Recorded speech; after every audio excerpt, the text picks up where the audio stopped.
Saudara-saudariku terkasih, salam berkah dalam. Sudahkah kita memberi senyum hari ini? Kamis 4 Juli 2024. Kita awali permenungan kita hari ini dengan tanda kemenangan Kristus. Dalam nama Bapa dan Putra dan Roh Kudus. Amin. Permenung kita diambil dari Injil Matius bab 9 ayat 1 sampai 8.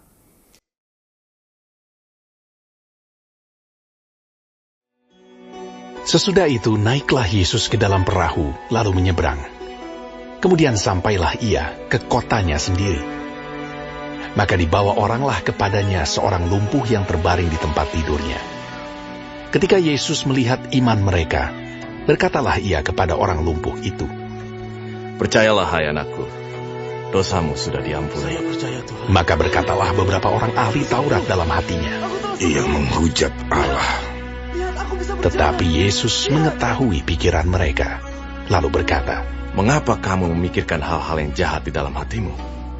Manakah lebih mudah, mengatakan dosamu sudah diampuni, atau mengatakan bangunlah dan berjalanlah? Tetapi supaya kamu tahu bahwa di dunia ini Anak Manusia berkuasa mengampuni dosa." Lalu berkatalah ia kepada orang lumpuh itu, "Bangunlah, angkatlah tempat tidurmu, dan pulanglah ke rumahmu." Dan orang itu pun bangun, lalu pulang. Maka banyak orang yang melihat hal itu takut, lalu memuliakan Allah yang telah memberikan kuasa sedemikian itu kepada manusia.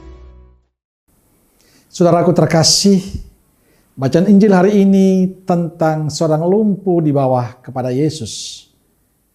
Ketika Yesus melihat iman mereka, berkatalah ia kepada si lumpuh, "Percayalah anakku, dosamu sudah diampuni."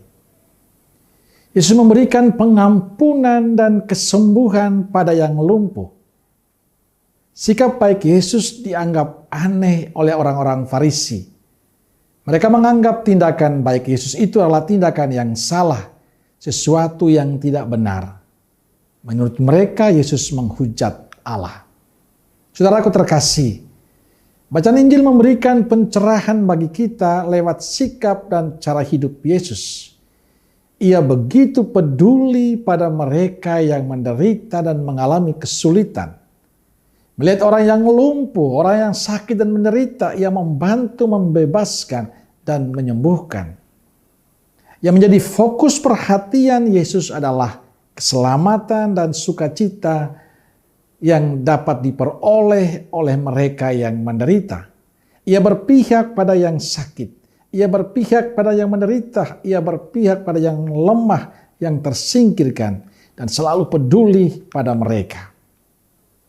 Pertanyaannya adalah bagaimana sikap kita sebagai orang yang mengagumi Yesus, sebagai orang yang mengikuti Yesus. Semoga sikap dan cara hidup Yesus menjadi sikap kita yang mau peduli, mau bela rasa dengan sesama kita yang lain. Kita diharapkan punya hati untuk mereka yang menderita. Sebab banyak di antara kita yang mengalami penderitaan, mengalami kesulitan dalam hidup. Dan mereka membutuhkan perhatian dan cinta kita. Beranikah kita memberi hati untuk mereka?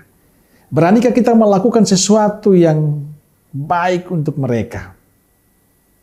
Bagi saya, kalau kita mengatakan kita murid Yesus, kita sahabat-sahabat Yesus, maka sikap dan cara hidup Yesus menjadi sikap kita yang mau peduli, perhatian untuk mereka yang menderita. Dan saya percaya, dikala kita memberikan perhatian untuk mereka, sukacita dialami oleh mereka, tapi juga untuk kita sendiri. Dan di sanalah karya Tuhan sungguh dimuliakan. Amin. Semoga Allah yang Maha Kasih memberkati saudaraku sekalian, Bapa, Putra, dan Roh Kudus. Amin. Roh Kudus Nazaret, doakanlah kami. Amin. Berkah dalam.